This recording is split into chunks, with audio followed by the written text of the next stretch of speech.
नमस्कार बच्चों, आपका स्वागत है मेरा यूट्यूब चैनल मैथ्स विद तमरजा में। इस वीडियो में हम मिशन मैथमेटिक्स के तहत क्लास 10th का दिनांक 9 सितंबर 2024 का वर्कशीट लेकर के उपस्थित हूँ। हमारा आज का टॉपिक है application of trigonometrical ratios of specific angle. तो हमने एंगल निकालना सीख लिया, एंगल का वैल्यू निकालना सीख लिया सभी ट्रिगोनोमेट्रिकल रेशियोज के अकॉर्डिंग पिछले वर्कशीट में। यदि आपने नहीं सीखा तो कैसे निकाला जाए आसानी से, उसका वीडियो का लिंक हम इस डिस्क्रिप्शन में डाल देंगे। उससे आसानी से आपको समझ में आ जाएगा, फिर इसको बना सकते हैं। यदि आपको वैल्यू याद है तो सिर्फ वैल्यू पुट करना है और आंसर देना है। तो आइए सवाल देखें, find the value of this, अर्थात इसका कह रहा मान ज्ञात करने। तो सभी का मान हमें याद रखना आवश्यक है। तो साइन 30 डिग्री का मान होता है, तो देखिए यहाँ पे लिखे साइन 30 डिग्री का मान होता है 1/2, तो 1/2। और साइन 45 डिग्री का वैल्यू होता है 1। और सेक 60 का होता है, सेक 60 का यदि हम निकालेंगे तो कॉस 60 का रेसिप्रोकल होता है, कॉस 60 होता है 1/2, तो उसका रेसिप्रोकल 2 हो जाता है। इसी तरह कॉसेक 30, सेक 30 का वैल्यू आप साइन 30 का वैल्यू आपने 1/2 निकाला है, तो उसी का रेसिप्रोकल कॉसेक 30 होता है, तो यानी ये हो जाएगा 2। और कॉस 60 का वैल्यू तो 1/2 होता है, और कॉट 45 का वैल्यू 1 होता है।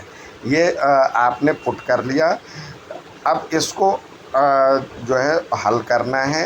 इसके नीचे एलसीएम लेंगे तो ये हो जाएगा 2, और ये 1 + 2 - 4 अपॉन में यहाँ भी एलसीएम लेंगे तो ये हो जाएगा 2, ये 4 प्लस सबके नीचे 1, आपको आता होगा ये,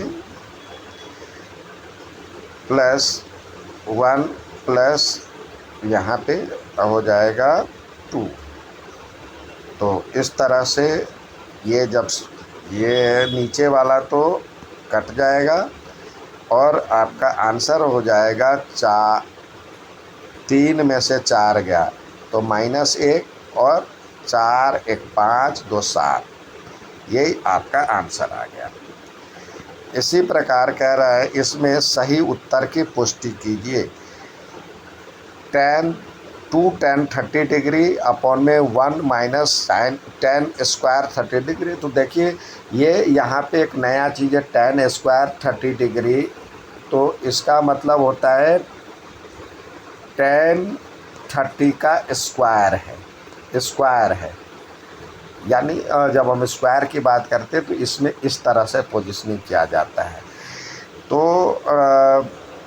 tan 30 की वैल्यू आपको पता है, tan 30 की वैल्यू होता है 1/√3, तो 2 × 1/√3 अपॉन में 1 - tan स्क्वायर 30 डिग्री, यानी 1/√3 का स्क्वायर करेंगे। तो देखिए इसको हम सॉल्व करते हैं तो 2 × 1/√3 हो जाएगा, और एलसीएम लेंगे तो पहले इसको स्क्वायर करेंगे तो 1/3 हो जाएगा।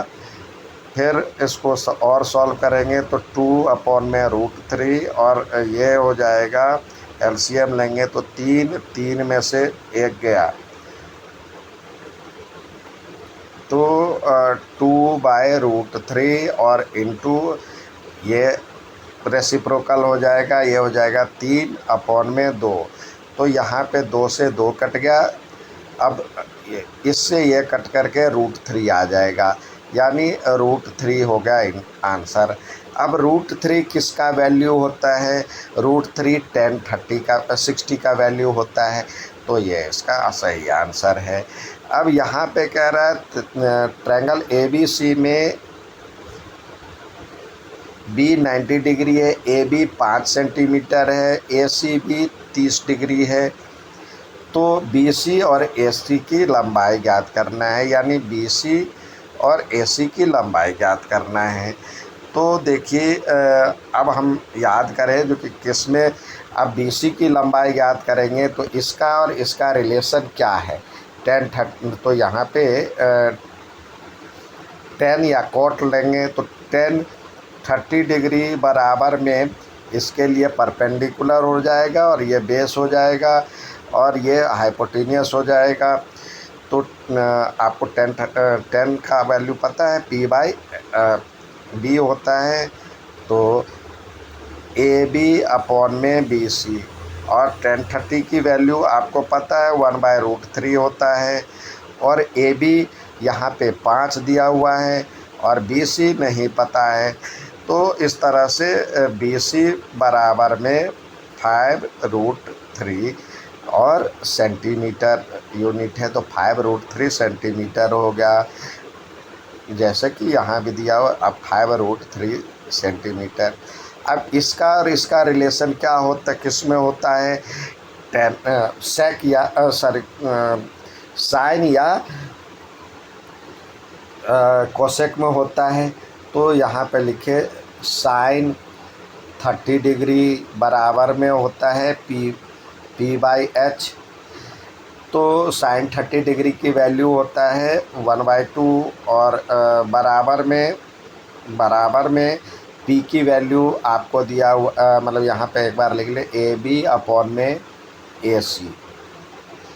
तो AB की वैल्यू आपको 5 अपॉन में AC दिया हुआ है, यानी क्या हो जाएगा 1/2 बराबर में 5 अपॉन में AC, क्रॉस मल्टीप्लाई करेंगे तो AC बराबर में 10 सेंटीमीटर हो जाएगा।